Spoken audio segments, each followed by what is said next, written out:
जय त्वं देवि चामुण्डे जय भूतापहारिणी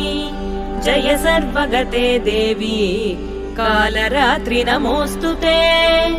जयन्ती मङ्गला काली भद्रकाली कपालिनी